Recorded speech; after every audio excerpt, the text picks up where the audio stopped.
7h-10h sur Radio Courtoisie, suivez la ligne droite. Bonjour Jordan Florentin. Bonjour Maud Lefleur. Vous nous avez manqué. Oula, je vous montre, je viens de pourtant si souvent. Bah ouais, je sais. Bon, vous savez qu'on est à 24 heures de la trêve électorale et puis à l'aube d'un scrutin majeur pour notre pays. Absolument. Bon, et bien c'est donc de ça dont je vais vous parler parce que, donc, comme je vous le dis, il ne reste que 24 heures, mais même pas jusqu'à ce soir minuit pour convaincre les Français de faire barrage. Oui, de faire barrage dans un grand front républicain face au seul extrême candidat dans ces législatives, à savoir le nouveau Front populaire autoproclamé. Alors, je vais m'adresser aux auditeurs de Radio Courtoisie qui nous écoutent ce matin depuis leur voiture ou devant leur café et qui se disent peut-être « Maud et Jordan, ils ont l'air sûrs de leur choix, moi je suis encore indécis ». Bah alors déjà, rassurez-vous, moi non, parce que je vote à Paris. Alors autant vous dire que mon vote est aussi utile que la loi immigration. Bah, il sert à rien. J'ai le choix entre une candidate de l'extrême gauche et Olivia Grégoire de la Macronie. Donc j'ai le choix sur un seul candidat, en fait. Bah oui, puisque le parti unique a fait alliance contre Jordan Bardella. Bon, et vous, Maud, en Bourgogne, vous avez un peu plus de latitude. Ah, moi c'est bon, mon député a été élu. Ah, bon, bah au premier tour. Ah, absolument, bon, bah, Julien comme ça, Audola. circuler, il n'y a rien à voir.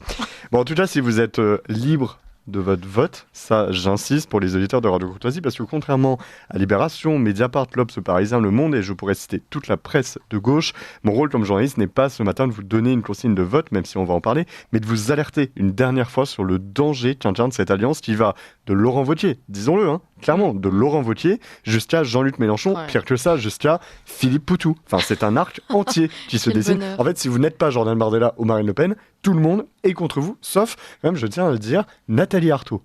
Ah. Nathalie Arthaud qui a dit pas de consigne de vote, je ne veux pas rentrer dans cette grande alliance qui est la grande alliance des capitalistes. Incroyable. Contre les travailleurs, contre les RN. Et le parti animaliste également, qui ne sait pas... Animaliste. Oui, le parti animaliste ne s'est pas associé, il reste transpartisan. Ça vaut ce que ça vaut, mais... N'aimez pas le parti animaliste, Maud ? Je n'ai aucun rien, je n'ai rien contre les animaux. Alors vous vous rendez compte qu'à l'Assemblée nationale, des gens comme Wauquiez et Poutou sont donc prêts à créer un immense arc au seul motif de faire barrage au Rassemblement national. Gabriel Attal et Jean-Luc Mélenchon, main dans la main. Mais pourquoi vous parlez d'eux une dernière fois avant la trêve électorale que nous, médias, devons nous imposer ? D'abord parce que, et vous en avez déjà largement parlé à votre antenne, il y a eu ce clip de rap ignoble, absolument dégueulasse, et je pèse mes mots, qui appelle à violer Marion Maréchal, Marine Le Pen et la mère de Jordan Bardella. Et je trouve révoltant quand je vois que des pseudo-journalistes de gauche comme Nasser El-Mouadem, que je cite régulièrement à votre antenne, ne l'ont même pas évoqué.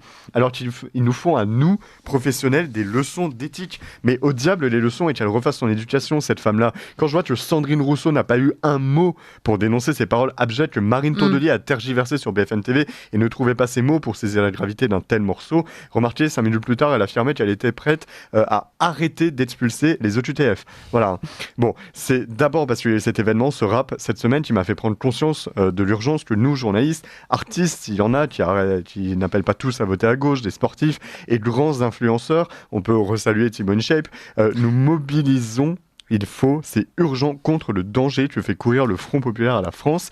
Et puis ensuite, pourquoi ? Également parce que je viens de rentrer de Roubaix et Tourcoing, dans le nord de la France, où là, on est en plein cœur de cette alliance du pire avec le pire. Et vous savez qui sont les premiers à en payer les frais ?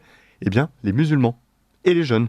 Et oui, qui subissent une pression de dingue pour aller voter Front populaire, sinon, wallah, c'est la honte dans leur quartier. La honte, David Guiraud, la honte, ce candidat au pire relent antisémite de la France insoumise qui manipule son électorat en leur faisant croire que le RN, tenez-vous bien, le RN fermerait des mosquées. Même pas des mosquées islamistes, salafistes. Ouais. Non, le RN va fermer des mosquées. C'est l'argument qui circule à Roubaix. Tout ça pour garder son siège à l'Assemblée et surtout l'indemnité qui va avec. Oui, alors en effet, on a déjà pu voir sur vos réseaux sociaux et sur le boulevard Voltaire quelques extraits du reportage que vous allez diffuser ce soir. Vous dites que sur les circos de Darmanin et de David Guiraud, c'est l'alliance du pire ? Bon alors d'abord, merci pour la pub pour boulevard Voltaire. Et oui, Maud, je vous le dis, et j'invite vraiment vos éditeurs à aller voir ce qu'il se passe dans la 8e et la 10e. La 8e et la 10e circonscription du Nord, c'est lunaire. Tenez-vous bien, dans la 8e circonscription de Roubaix, qui comprend cette ville, qui est grosso modo un Molenbeek à la française. Vous vous souvenez, Maud, on était allés ensemble à Molenbeek et on avait terminé ensuite par Roubaix. C'est la même chose. Et la ville de Wattrelos, juste à côté, donc il y avait 3 candidats principaux. Ethan Leys, qui est un courageux candidat du Rassemblement national, et je vais vous expliquer pourquoi il est courageux. C'est un proche de Sébastien Chenu. Le candidat de l'ultra-gauche, David Guiraud, oui, là on est au-delà de l'extrême-gauche, et on est bien au stade de l'ultra-gauche comme Philippe Poutou, quand on fait des références antisémites au dragon céleste, et que quand même, 70% de vos tweets depuis le 7 octobre sont contre Israël et pour manipuler l'opinion sur Gaza. Oui, on n'est pas sur la simple extrême gauche, gentille, à la vitrine polie, Clémence Guettet. Hein. Et enfin, un certain Tariq Mekki, d'Hiver Centre, qui n'a pas été qualifié pour le second tour. Donc, pour les macronistes, le choix, il est sympa dans le Nord. Si vous souhaitez faire barrage au Rassemblement national, ce qui est ridicule, hein, disons-nous les choses, vous n'avez pas d'autre choix que de voter pour David Guiraud. Macroniste, vous allez voter pour David Guiraud. Mais comment est-ce possible ? Alors, heureusement, tout le monde n'est pas fou, hein, puisque Violette Spilbou, par exemple, qui est l'une des pontes macronistes du secteur, elle est sur l'île, elle s'est insurgée contre la possibilité pour les électeurs macronistes de voter David Guiraud. Et vraiment, pour elle, c'est une absurdité totale. Alors, Marquet, il s'est fait battre à plate couture dans la ville de Wattrelos, celle de son concurrent Ethan, mais il a gagné chez lui à Roubaix. Ouais. Et pourquoi il a gagné à Roubaix ? Eh bien, je vais pouvoir vous parler maintenant... sans mes fiches, je n'en ai même plus besoin. Je suis allé sur place hier, je vais vous raconter ce que j'ai vécu. On sent le choc dans votre regard. Non mais attendez, je suis allé donc à Tourcoing et Roubaix. À Tourcoing, je rencontre un homme, Angela Bat, qui me dit, on m'a dit d'aller voter Front Populaire. Et je lui demande qui, il me dit, je sais pas, on m'a dit. Voilà, bon, c'est certainement des choses qui circulent dans les milieux, dans les mosquées, tout ça. On a croisé des femmes en niqab qui est interdit en France depuis la loi de 2010. Ouais. Hein, vous pouvez prendre une amende, 150 € d'amende, mais il y a eu seulement depuis 2010 environ 1500 amendes. Vous imaginez, c'est tous les jours, hein, des niqab comme ça à Roubaix. Une femme musulmane qui nous dit j'ai voté David parce que mon mari m'a dit de voter David. Voilà, donc c'est tout ça, des woke qui disent il faut voter Front Populaire parce qu'il faut faire barrage au RN, des jeunes qui nous disent j'ai voté David Guiraud parce que ma mère est une Algérienne étrangère. C'est ma mère qui m'a dit de voter David Guiraud. Ah ouais. Et enfin, tout le communautarisme et l'islamisme. Alors, je ne citerai pas son nom parce qu'on la protège, mais notre journaliste de Boulevard Voltaire s'est infiltré dans une réunion de David Guiraud. Et il commence par quoi ? Par des moqueries sur les menaces de mort qu'a reçu Ethan Lace, qui est le candidat du Rassemblement national, qui, au moment où il a déclaré sa candidature, a été menacé de mort, a reçu du cyberharcèlement. Et David Guiraud a minimisé en disant « Oui, mais on ne les voit pas sur le terrain. » Et pour cause. Quand vous êtes Rassemblement National ou journaliste, vous êtes menacé, et j'ai précisément moi-même fait déjà l'objet de menaces d'agression en me disant si tu reviens avec ta casquette verte sur Roubaix, on te fera la peau. Donc ça, c'est la situation sur la 8e circonscription, Ethan Lace face à David Guiraud.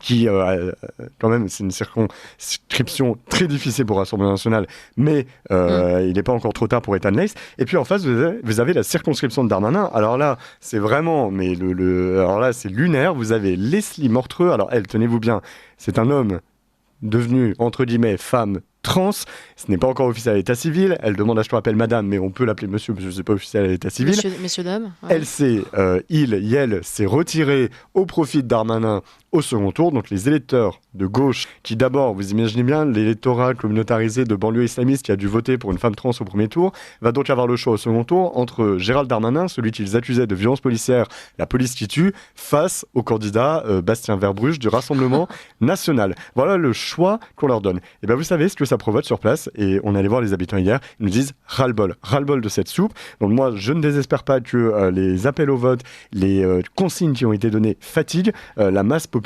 Et il faut noter aussi une chose qui est très intéressante dans cette circonscription, qui comprend 6 communes, c'est qu'à Tourcoing, la ville de Gérald Darmanin, dont il était maire, il est passé en 3e position dans sa propre commune. Et c'est là qu'on a vu beaucoup de personnes vraiment désillusionnées qui ne savent pas pourquoi aller voter. Donc vraiment, j'insiste, il reste quelques heures avant ce soir pour vraiment convaincre du danger du Front Populaire. On est vraiment dans le nord de la France, entre Tourcoing et Roubaix, dans l'alliance du pire, entre une alliance qui va de Gabriel Attal à Jean-Luc Mélenchon, où en fait on fait du beurre clientéliste sur les musulmans, en les manipulant, en les trompant, en créant un vote réactionnaire et conservateur qui est le RN va fermer les mosquées, ce qui n'est pas vrai, et pire que ça, des jeunes qui sont aussi influencés par le milieu du foot, puisqu'un jeune m'a dit, Mbappé m'a dit, Bardella c'est pas le visage de la France. Ah donc ça a vraiment un impact. Alors il ne faut pas que je vote pour Bardella. Ça a marché, mais un dernier espoir, et j'en termine par là, un Algérien étudiant qui est en France depuis 8 mois, à Roubaix, a dit, vous savez, moi je vais vous étonner, mais je suis de droite. Alors je suis pas de la droite RN, mais Bardella me fait pas peur. Et s'il veut contrôler l'immigration, eh bien je comprendrai son projet, parce que ras-le-bol, et c'est la même chose que nous disait une femme, elle, étrangère également, qui dit, moi je suis étrangère, mais je me suis intégrée et assimilée. Ce n'est pas le cas des autres étrangers ici, donc vraiment, ne respectez pas les consignes de vote, soyez libres.